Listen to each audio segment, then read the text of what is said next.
తాకట్లో ఉన్న మీ బంగారాన్ని విడిపించి ఆ రోజు ఆన్లైన్ రేటుకి కొంటాం. Sharma gold company. నమస్కారం, సుమన్ టీవీకి స్వాగతం. ముందుగా సుమన్ టీవీ ప్రేక్షకులకు శ్రీ విశ్వావసునామ ఉగాది శుభాకాంక్షలు. ఈ విశ్వావసునామ సంవత్సరం ద్వాదశ రాశుల వారికి ఎలా ఉండబోతుంది, ఏ రాశుల వారికి ఎటువంటి శుభ అశుభ ఫలితాలు ఇవ్వబోతున్నాయి, గ్రహ సంచారాలు ఎలా ఉన్నాయి, అలాగే ఎటువంటి పరిహారాలను పాటించుకోవాలి, ఈ విషయాన్ని తెలియజేసేందుకు మనతో పాటు ఉన్నారు ప్రముఖ జ్యోతిష్య రత్న జ్యోతిష చక్ర వైభవ నిపుణ డాక్టర్ రాల్పల్లి రవికుమార్ గారు. గురుగారు నమస్కారం. నమస్కారం. గురుగారు, కొత్త సంవత్సరంలోకి ఎంటర్ అయిపోతున్నాం. మరి ఈ కొత్త సంవత్సరం ఎలా ఉండబోతుంది ద్వాదశ రాశుల వారికి అని తెలుసుకునే ముందు గ్రహాల సంచారం ఎలా ఉంది, ముఖ్యంగా 4 గ్రహాలు మనకి ప్రతి సంవత్సరం మారేది, ఈ 4 గ్రహాల సంచారం ఎలా ఉంది, ఎలాంటి ఫలితాలు ఇస్తున్నాయి? శరదిందు సమాకారే పరబ్రహ్మ స్వరూపిణి వాసరాపీఠ నిలయ సరస్వతి నమస్తుతే. సుమన్ టీవీ ప్రేక్షకులకి నూతన సంవత్సర ఉగాది శుభాకాంక్షలు. మెయిన్గా ఏంటంటే ఈ సంవత్సర ఫలితాలు ఇప్పుడు చెప్పుకుంటున్నాం కాబట్టి ప్రతి నెల ఏంటంటే మాస ఫలితాలు చెప్పుకుంటున్నాం కాబట్టి మాస ఫలితాలు చెప్పుకున్నప్పుడు ఏంటంటే రవి 1 మంత్కి మారుతాడు ప్రతి నెల, అలాగే బుధుడు 20 డేస్, శుక్రుడు 20 రోజులు, అలాగే కుజుడు 45 రోజులు, అలాగే శుక్రుడు 20 రోజులు, చంద్రుడు అంటే ప్రతిరోజు ఒక్కొక్క నక్షత్రం మారుతుంటాడు.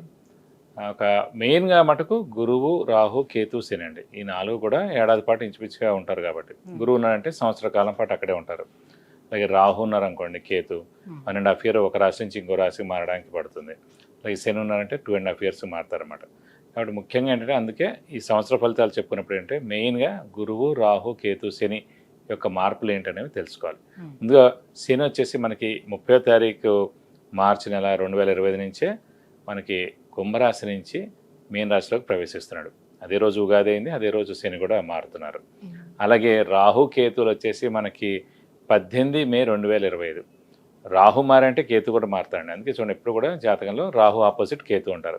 నవాంశలో తీసుకున్నా కూడా రాహు ఆపోజిట్ కేతు ఉంటారు. ఎవరైనా చేతితోటి వేసి ఇచ్చినప్పుడు మర్చిపోయి రాహుకి పక్కనే కేతు వేయడం, లేదంటే రాహుకి 3 గళ్ళు పక్కన కేతు వేయడం వేస్తూ ఉండొచ్చు తెలియక వాళ్ళకి. సో ఎప్పుడు అలా కాదండి, రాహు ఆపోజిటే కేతు ఉంటారు.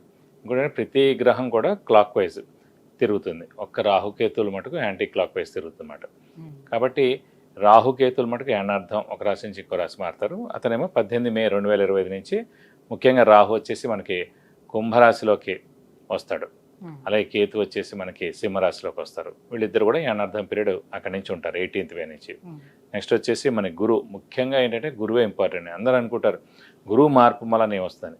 గురువు ఏ రోజైతే మారుతాడో ఆ రోజే పుష్కరాలు స్టార్ట్ అవుతాయండి. ఇదే రూల్ అనమాట. సాధారణంగా గురువు ఏ రాశి నుంచి ఏ రాశి మారుతాం మనం అనుకుంటుంటాం. మన జాతకం చెప్పినప్పుడు కూడా మన రాశి నుంచి 2వ స్థానంలో, 5వ స్థానంలో, 7వ స్థానంలో, 9వ స్థానంలో, లాభస్థానంలో గురువు ఉన్నప్పుడు మన శుభ ఫలితాలు చెప్తుంటాం కదా.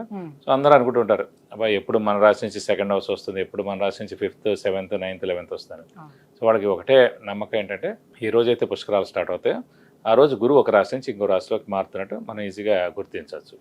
ఇంకోటి అంటే ముఖ్యంగా చాలామందికి అంటే ఇప్పుడు కొంతమందికి వివాహం కాని వారు ఉంటారు, సంతానం లేని వారు ఉంటారు, ఉన్నత చదువు గురించి వెళ్ళిన వాళ్ళు ఉంటారు, అలాగే ఫారెన్ విజిట్స్ కానీ, ట్రావెల్స్ కానీ, అంటే అసైన్మెంట్స్ కానీ గురించి వెళ్తారు, కొత్త జాబ్ గురించి, ప్రమోషన్స్ గురించి, అలాగే సంతానం, గృహం, వాహనం ఇవన్నీ కూడా మనం చెప్పుకోవాలంటే కనుక గురువు యొక్క మార్పుతోటే చెప్పాలన్నమాట. కొన్ని రాశుల వాళ్ళకి లాస్ట్ 2 ఏళ్ళు లేదనుకోండి, ఈ ఏడాది ఉంటుంది. అంటే ఆ ఏడాది వాళ్ళకి 2వ స్థానం కానీ, 5వ స్థానం కానీ, 7వ స్థానం కానీ, 9 కానీ, 11లోకి వచ్చినప్పుడు ఆ సంవత్సర కాలం పాటు.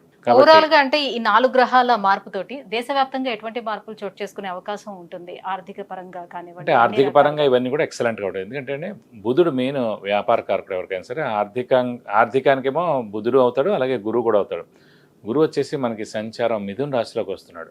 మిథున రాశి అధిపతి బుధుడు అండి. సో ఎప్పుడైతే మిథున రాశి అధిపతి బుధుడిని ఈ గురువు కలుస్తాడో, అంటే ఆ మిథున రాశిలోకి వచ్చే సంవత్సర కాలం పాటు ఉంటాడు. సో వ్యాపార అభివృద్ధి ఉంటుంది, దేశాభివృద్ధి ఉంటుంది, అన్ని విధాలు కూడా చాలా బాగుంటుంది. ప్లస్ చాలామంది అంటే ఇంకా వ్యాపారం విపరీతంగా పెరుగుతుంది, ఎక్స్పోర్ట్ కానివ్వండి ఇవన్నీ కూడా విపరీతంగా పెరుగుతాయి అన్నమాట. వాతావరణ పరిస్థితుల్లో ఎటువంటి మార్పులు? వాతావరణం కూడా చాలా బాగుంటుందండి. ఎందుకంటే శని కూడా మనకి గురువు స్థానం అయిన మీన రాశిలోకి వస్తున్నాడు. ఇంకోటి ఏంటంటే ఆధ్యాత్మిక కారకుడు శని, గురువు, కేతు కూడా అండి. అలాంటి ఆధ్యాత్మిక కారకుడైన శని వచ్చేసి మనకి గురువు రాశి అయిన మీన రాశిలోకి ఉంటాడు కాబట్టి సో ఆధ్యాత్మిక వాతావరణం 2.5 years పరిపూర్ణంగా ఉంటుందని చెప్పుకోవచ్చు. శత్రు దేశాల నుంచి వివాదాలు కానీ అలాంటి చోటు చేసుకుని అలాంటివి ఉండవు. అలాంటివి అయితే ఏ ఇబ్బంది ఉండదు, ఖచ్చితంగా ఉండదు. జూన్ తర్వాత నుంచి ఇలాంటి ప్రాబ్లమ్స్ అన్ని కూడా తీరిపోతాయి. కొన్ని రోజులు ఏంటంటే కుజుడు కూడా నీచ స్థానంలో ఉంటాడనమాట కర్కాటక రాశిలో ఈ మే, జూన్ ఆ సమయాల్లో. ఒకసారి జూన్ వెళ్ళిపోయిన తర్వాత నుంచి మటుకు ఎలాంటి ప్రాబ్లమ్స్ ఉండవు దేశానికి మటుకు.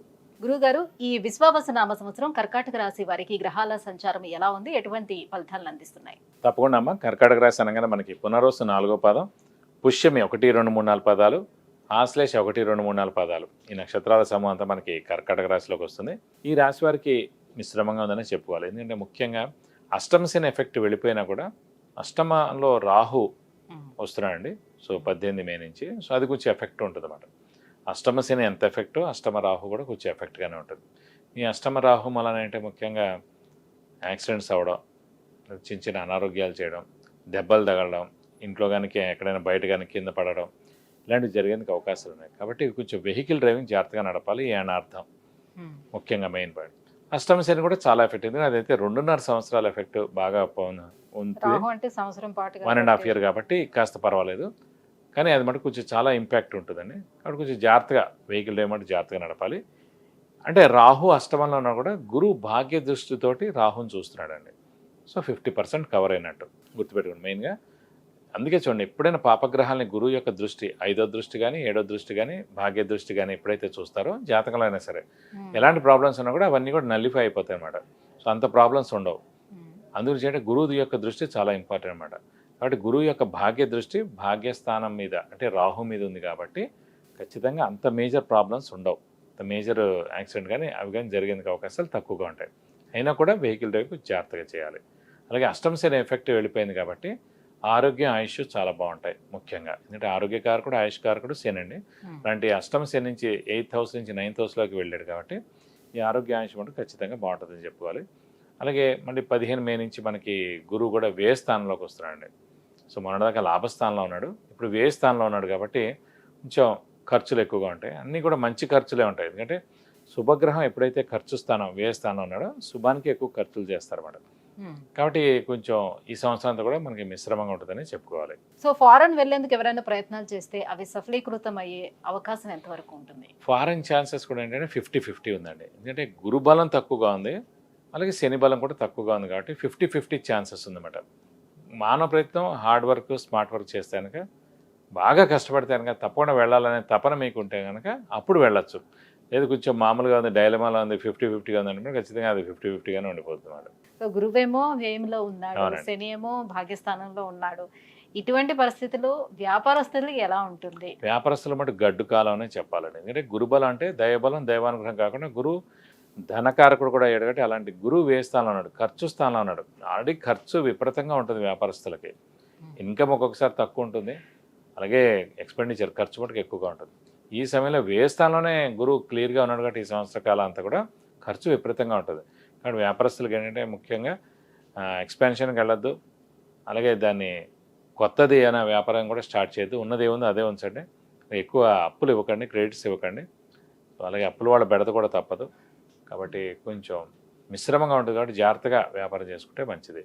ద్వితీయ స్థానం కుటుంబ స్థానం, అందులో కేతు ఉన్నాడు, ఎలాంటి ఫలితాలను ఇస్తాడు? మనకి ఏంటంటే చిన్న చిన్న ప్రాబ్లమ్స్, భార్యాభర్తల మధ్యలో ఉండడం, అన్యోన్యత లోపించడం, చిన్న చిన్న వైరుధ్యాలు ఏర్పడడం, ఇలాంటివన్నీ జరుగుతుంటాయండి. అయినా కూడా మనం గట్టిగా ఉండడానికి ఇవన్నింటి కూడా బయట పడిపోవచ్చు, ఏం ప్రాబ్లం లేదు. కాబట్టి ఎక్కువగా ఎవరితో కూడా అంటే ఆర్గ్యుమెంట్స్ అవి కూడా చేయకుండా ఉండడం మంచిది. ఎందుకంటే ద్వితీయంలో కేతు ఉన్నా కూడా పర్వాలేదండి. అష్టమంలో రాహు సప్తమ దృష్టితోటి ద్వితీయ స్థానాన్ని చూస్తారన్నమాట. సో ఎప్పుడైతే రాహు ద్వితీయ స్థానాన్ని చూస్తాడో పరుష వాక్కు మన చేత అనిపిస్తాడనమాట. అనవసరంగా ఆ గొడవ పెద్దది అయిపోతుంది అన్నమాట. అప్పుడు అన్నప్పుడు అనవసరంగా అది గొడవ పెద్దదైపోయి ఇంకెక్కడికో వెళ్ళిపోతుంది అన్నమాట. అందుకే మనం రిజర్వ్డ్గా ఉండాలి, కామ్గా ఉండాలి, కూల్గా ఉండాలి. అలాగే షూరిటీ జోలికి వెళ్ళకూడదు, స్పెక్యులేషన్స్కి జోలికి వెళ్ళకూడదు, మధ్యవర్తితో వహించకూడదు. మౌనంగా ఉంటే ఒక ఏడాది పాటైనా చాలా బాగుంటుంది. ఏ తర్వాత చూసుకుంటే కర్కాటక రాశి వారికి విశ్వావసు నామ సంవత్సరం మిశ్రమ ఫలితాలే కనిపిస్తున్నాయి. ఖచ్చితంగా మిశ్రమ ఫలితాలే ఉంటాయండి. మరి ఎటువంటి పరిహారాన్ని పాటించుకోవాలంటారు? సో ప్రస్తుతం మటుకు వీరికి ఏంటంటే ముఖ్యంగా రాహు అష్టమంలో ఉన్నదే ఇంపాక్ట్ ఎక్కువ ఉందండి వ్యయంలో గురువు కన్నా కూడా. సో రాహు అష్టమంలో ఉన్నది కంటే అమ్మవారిని ఎక్కువగా ఆరాధించాలి. ప్రతిరోజు వీలవుతే కనుక అమ్మవారి ఏ అమ్మవారైనా పర్లేదు అష్టోత్తరం చదువుకుంటే మంచిది. అలా వీలవుతే కనుక శుక్రవారం రోజు ప్రతి శుక్రవారం అమ్మవారి టెంపుల్కి వెళ్ళి 41 ప్రదక్షిణాలు చేయడం, ఎప్పుడైనా సరే అభిషేకం కానీ అర్చన కానీ కుంకుమార్చన కానీ అమ్మవారికి చేయిస్తే చాలా మంచిది. ఖచ్చితంగా బట్టి మీరు అష్టమంలో రాహునందుకు రాహుకి 18,000 సార్లు జపం చేయించి మినపప్పు కేజీంపో ఒక 1000 రూపాయల వరకు గోల్డ్ ఐటమ్ దానం ఇస్తే కనుక దోషం మొత్తం తొలగిపోతుంది.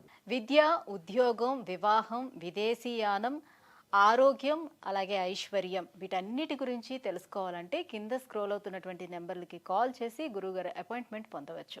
గురుగారు, కర్కాటక రాశి వారికి ఈ సంవత్సరం మొత్తం మీద ఈ గ్రహాల స్థితిగతులు ఎలా ఉన్నాయి, ఎటువంటి ఫలితాలను అందిస్తున్నాయి, ఎటువంటి పరిహారాలను పాటించుకోవాలి, ఈ విషయాలు తెలియజేసినందుకు ధన్యవాదాలండి. నమస్కారం.